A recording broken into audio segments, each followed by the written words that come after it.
Adolf Hitler, a name everyone knows, but not everyone knows the full story. How did a young boy, once dreaming of being a painter, become the leader of the Nazis? What happened in one key speech that changed his life forever? And why did this powerful leader end his own life? In this video, we're going to answer all these questions. Stick with us as we uncover the truth behind the myths and explore Hitler's journey from unknown to infamous. Adolf Hitler was born on April 20, 1889, in a small Austrian town called Braunau am Inn, near the German border. His father, Alois Hitler, was a strict customs officer, while his mother, Clara, was his father's niece and much younger than him. Clara's kind and nurturing nature stood in sharp contrast to Alois's harsh and authoritarian personality. This dynamic shaped much of Adolf's childhood. Adolf was one of 6 children, but life was far from normal for the Hitler family. 3 of his siblings, Gustav, Ida, and Otto, died as infants. Then, in 1900, tragedy struck again when Adolf's younger brother, Edmund, passed away from measles. This left Adolf heartbroken and marked a turning point in his young life. Only Adolf and his younger sister, Paula, lived to adulthood, creating a bond between them that would last. When Adolf was 3, the family moved to Passau, Germany, where he developed a distinct Bavarian accent. They moved frequently, returning to Austria and living in towns like Leonding and Hafeld. But it was in Linz, where the family settled in 1898, that Adolf found a city he loved dearly. Despite these moves, one thing stayed the same: his troubled relationship with his father. Alois demanded that Adolf follow in his footsteps and become a government worker. But Adolf had other plans. He dreamed of becoming an artist, which infuriated his father. Their fights were intense, with Alois enforcing his authority in harsh ways. But everything changed when Alois died suddenly in 1903. For the first time, Adolf saw a chance to pursue his own dreams. Adolf's mother, Clara, supported him emotionally and encouraged his passion for art. However, another blow came in 1907 when Clara died of cancer. With her gone, Adolf, now just 18, was left to fend for himself. He moved to Vienna, hoping to become an artist, but life in the big city wasn't kind. The Academy of Fine Arts rejected him twice, calling his talent inadequate. Struggling to survive, Adolf lived in shelters, sold postcards, and worked odd jobs. During this period of struggle, Hitler spent most of his time reading political newspapers, attending meetings, and absorbing any literature that could help him understand the politics around him. The city was full of political tension, with different ethnic groups fighting for power within the Austro-Hungarian Empire. It was a time when ideas like nationalism and anti-Semitism were gaining ground, and they deeply influenced Hitler. He was drawn to these beliefs, especially those promoted by figures like Georg Ritter von Schönerer, a pan-German nationalist who believed all Germans should unite under one rule. However, by the time Hitler arrived, Schönerer's influence had started to fade, but his ideas stuck with Hitler. In 1913, Hitler decided to leave Vienna and move to Munich to escape mandatory military service in the Austrian army. This was the first major step in a journey that would change not only his life, but also the world's future. Munich was in Germany, and when World War I began, Hitler enlisted in the German army. At that time, he wasn't the leader we know today, but just a soldier with a different path ahead of him. World War I was a turning point in Hitler's life. He fought in the trenches, and despite being wounded twice and earning several medals, the war left a deep mark on him. In October 1918, a mustard gas attack left him temporarily blind. It was during this hospital stay that he heard Germany had surrendered. The news shocked him. He was devastated and angry, feeling that the soldiers, including himself, had been betrayed by their own government. At the end of the war, many Germans were searching for someone or something to blame for their loss. Hitler, like many others, turned his anger towards the Jewish people, wrongly believing they were responsible for Germany's defeat. This was fueled by a popular myth called the Dolchstoß-Legende, or stab-in-the-back legend, which falsely claimed that Jews and other minorities had undermined the German military. After the war, in late 1918, Hitler returned to Munich, where he joined a small political group called the German Workers' Party. The party shared some of his nationalist views and aimed to unite the working class with a strong sense of German pride. Hitler's charisma and speaking skills helped him rise quickly through the ranks. Within 2 years, in 1920, he left the army to focus on his new political path. One of Hitler's most brilliant moves came when he and the party adopted the swastika as their symbol. Originally a sacred symbol in Hinduism, Jainism, and Buddhism, the swastika would later become a symbol of fear and hatred under Hitler's Nazi party. Its bold design, printed in white on a red background, would come to represent the terrifying power of the Nazi regime. By the end of 1921, Hitler had become the leader of the Nazi party. The Weimar Republic was weak, and many Germans were upset with the harsh terms of the Versailles Treaty. Hitler used these feelings to gain followers. Many former soldiers like Ernst Röhm joined the Nazis, and Röhm helped form the SA, Sturmabteilung, a group that used violence to protect party members and attack opponents. On November 8, 1923, Hitler and the SA tried to take control of Munich. They barged into a beer hall where another right-wing leader was speaking, and Hitler declared the start of a national revolution. He led a march through Munich, but it ended in a deadly gunfight with the police. Hitler fled, but he and the other rebels were arrested soon after. Even though the beer hall putsch failed, it made Hitler a national figure and a hero to many right-wing supporters. But this is not the end of Hitler's story, but it was the start of something big that would reshape history forever. Hitler was arrested and charged with high treason after his failed attempt to take over Munich in 1923. The court sentenced him to 5 years in prison, but during the trial, he didn't remain quiet. Instead, he used the courtroom as a stage to spread his ideas, blaming Jews and Marxists for Germany's problems and presenting himself as the savior who could bring the nation back to its glory days. However, his prison time wasn't typical. He served just 9 months at Landsberg prison, where he was treated better than most. He was allowed to receive visitors and write. It was here that he dictated Mein Kampf, a book that outlined his dangerous plans and ideas for Germany.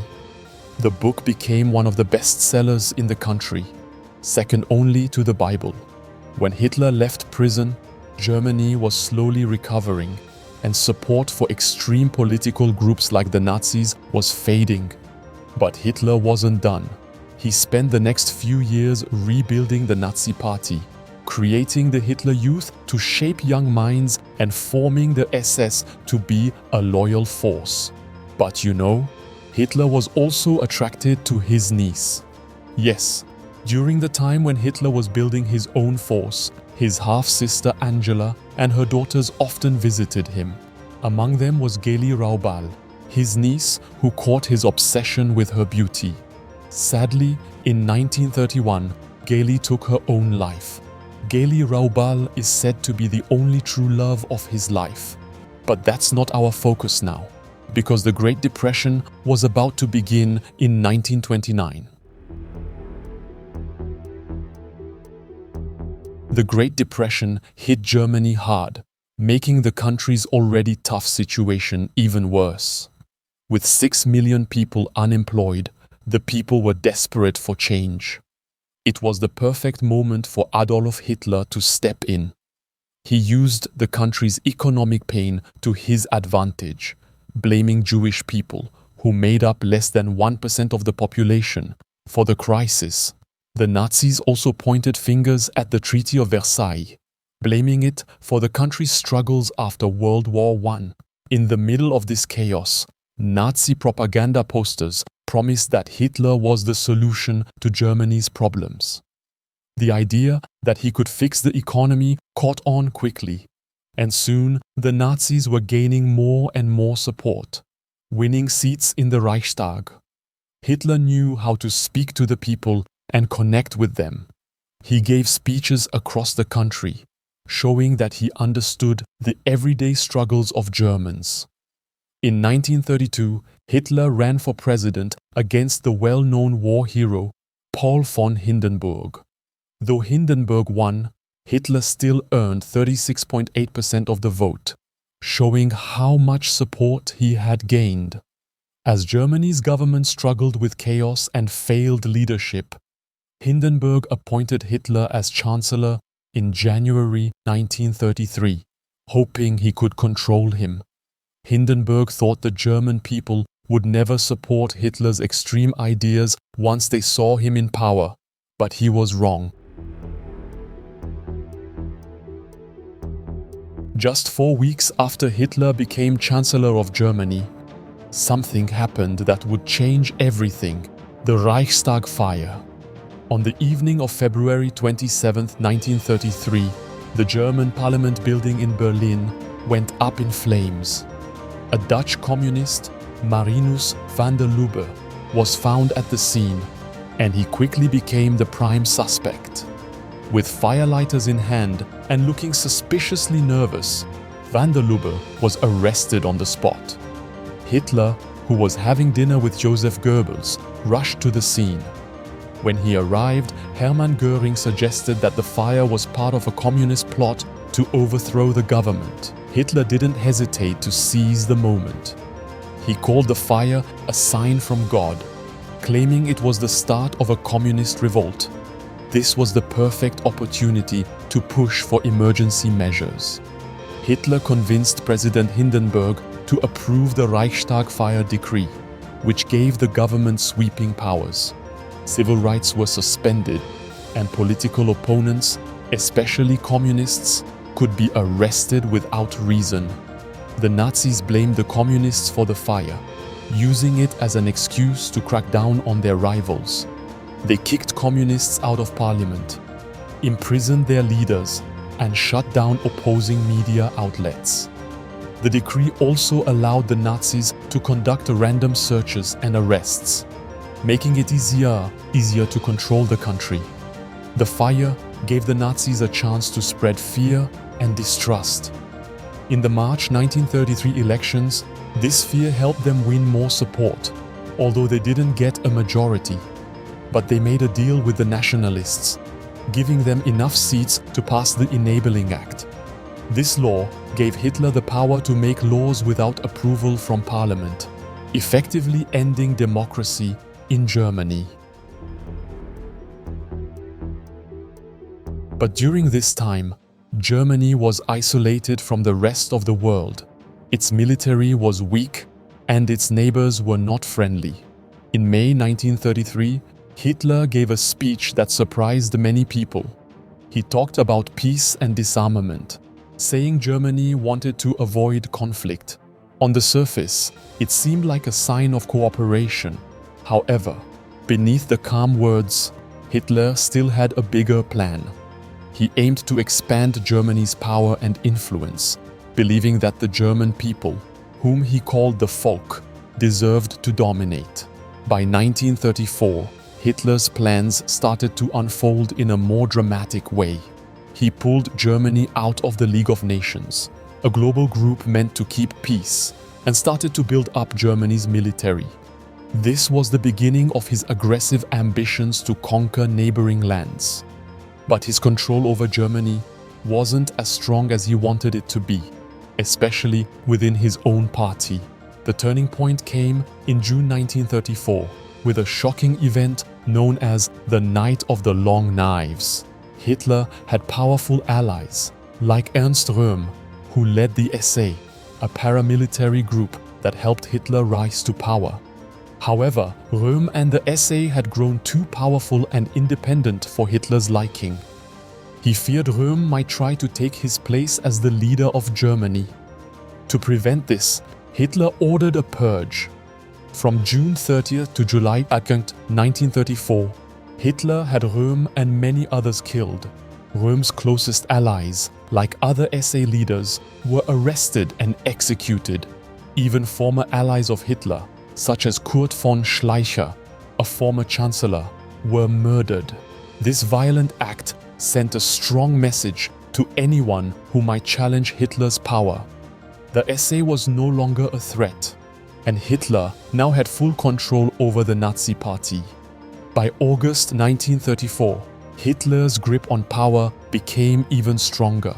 When President Paul von Hindenburg died, Hitler merged the offices of President and Chancellor, creating the title of Führer. Now, he was in complete control of Germany.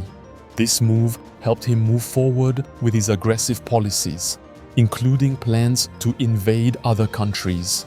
In 1935, the Nuremberg laws were passed, stripping Jews of their German citizenship. They were also banned from marrying people of German blood. These laws set the stage for further persecution and violence against the Jewish community.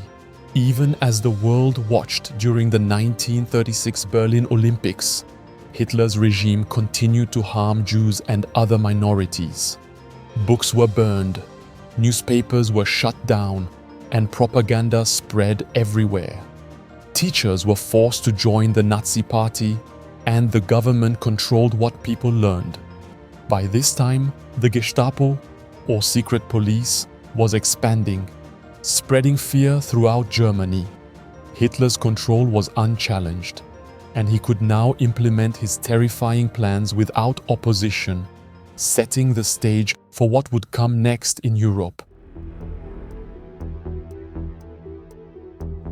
It's only the beginning. Hitler didn't just want to remove Jews from Germany. He wanted to remove them from the entire world. The Nazi regime started with a series of harsh laws designed to push Jews out of every part of society. In 1937, Jewish teachers were banned from schools, and Jewish children couldn't attend public schools anymore. This was just the start of the campaign to take Jews out of education, healthcare, and the economy. The Nazis took it even further by destroying the businesses of Jewish people. Jewish-owned companies were forced to hand over their assets, and many of these businesses were seized by the government. Jews weren't allowed to work in certain jobs like medicine or law anymore, and they were pushed into low-paying, menial jobs. Life became harder for Jewish people every day, pushing many into poverty and desperation. In 1938, things got worse. Jewish people were forced to change their names, with men having to take Israel and women Sarah. All Jewish passports were stamped with a J, which made it easy to spot them anywhere. The same year, the Kristallnacht pogrom took place. Violent mobs destroyed Jewish businesses, burned down synagogues, and arrested hundreds of Jews. It was a clear message that the Nazis were taking things to a whole new level of cruelty. But the Nazis didn't stop at Jews. They also targeted other minorities like Romani people, black people, and those with disabilities. The Nuremberg laws came into play, classifying these groups as enemies of the race-based state. This made them easy targets for violence and persecution. As Hitler gained more control, these actions laid the groundwork for the decisions that would lead to World War II.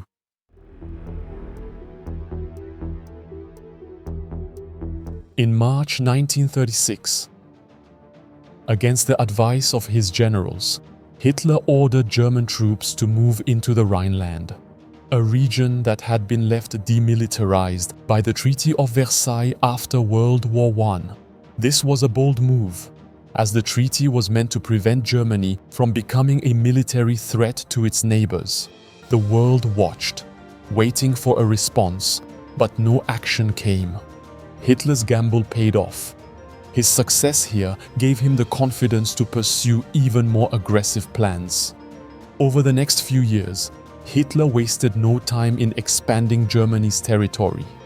In 1938, he took over Austria in what was called the Anschluss. This move went unchallenged by other European countries, and Hitler saw it as a sign that his plans could proceed without much opposition. Later that same year, he focused on a part of Czechoslovakia called the Sudetenland, home to a large German-speaking population. Again, the international community stood by and watched, unsure of how to stop him.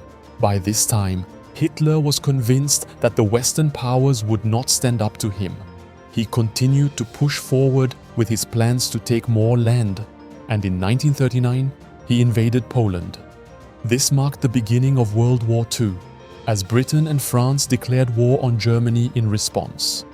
At the same time, the Soviet Union, which had signed a non-aggression pact with Germany, invaded Poland from the east. The country was split between the two powers, and the war began to spread across Europe.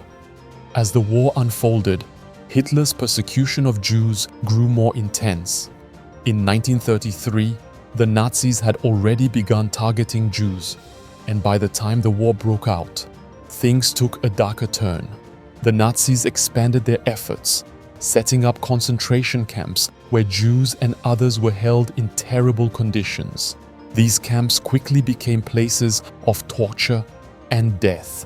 Above all, the Nazis targeted Jews, some 6 million of whom were killed in German-occupied Europe during the war. Along with Jews, other minorities and political enemies, including Roma, Gypsies, disabled people, and political dissidents, were also persecuted. The horrors of the Holocaust were unimaginable, but they were happening across Europe. While the Nazis were expanding their control, their military strategy seemed to be working at first. Germany quickly invaded and captured many countries, including France, Belgium, and the Netherlands. They also made significant progress in the Soviet Union, but things began to go wrong after 1941. Hitler's decision to invade the Soviet Union, an operation known as Barbarossa, proved to be a fatal mistake. The German army, stretched thin, was caught in harsh winter conditions, and Soviet forces pushed them back. This failure marked a turning point in the war, as Germany began to lose ground. The United States, after the attack on Pearl Harbor in 1941, joined the war, and their involvement helped tip the balance in favor of the Allies. The Allied forces began pushing back on all fronts, and by 1944 they had landed in Normandy, France, in what would become known as D-Day. Hitler's forces were now fighting on two fronts, against the Soviet Union in the east and the Allies in the west. As Germany's situation grew worse, Hitler's grip on power weakened. His refusal to surrender led to even more desperate decisions. By early 1945, Soviet forces were closing in on Berlin, and Hitler became isolated in his bunker in Berlin as Soviet forces closed in. As the Soviet forces moved closer to Berlin in 1945, the city faced one of the most intense bombings it had ever experienced. By March 18th, over 1,300 Allied bombers and 700 fighters launched one of the largest air raids on Berlin. The bombing was so massive that it showed just how strong the Allies' air power had become. This was a turning point that left the German Air Force struggling to defend the city. The skies were no longer in Germany's control. By April of that year, the Soviet army had surrounded Berlin, cutting off any hope of escape for the people trapped inside. Hitler's generals, realizing that the end was near, begged him to surrender, but Hitler refused. He was stubborn and believed that Berlin could still be defended. But as the fighting grew fiercer, it became clear that Berlin's fate was sealed. Hitler's health was quickly declining, both mentally and physically. He was losing his grip on reality, more focused on blaming his generals than on winning the war. His actions were becoming more desperate, and it seemed like he was running out of ideas. On April 22nd, the final battle for Berlin began. The Soviets, with their massive forces, started their last push to take the city. Berlin was heavily fortified, but the Soviets had the numbers and firepower to break through. As the Soviets marched closer to the heart of Berlin, Hitler's situation grew worse. He put General Helmut Weidling in charge of defending the city, but even he knew the battle was lost. The fall of Berlin was no longer a matter of if, but when. In the last days of April, Berlin was in chaos. Hitler took refuge in his underground bunker, deep beneath the city. In the midst of the destruction, he married Eva Braun, his longtime companion, in a simple ceremony. But even as he tied the knot, the war was lost. On April 30th, 1945, with Soviet forces closing in, Hitler took his own life. He shot himself in his suite, and Eva Braun, who had been by his side through it all, took poison. The bodies were burned according to Hitler's orders, and the bunker became the site of the regime's final moments. With Berlin now under Soviet control, Germany's surrender was a matter of time. On May 7, 1945, Germany surrendered unconditionally, marking the official end of the war in Europe. The fall of Berlin symbolized the end of Hitler's dream of a 1,000-year empire. In the end, Hitler's planned 1,000-year Reich lasted just over 12 years, but caused unimaginable destruction. The war forever changed the course of history, not only in Germany, but across Europe and the entire world.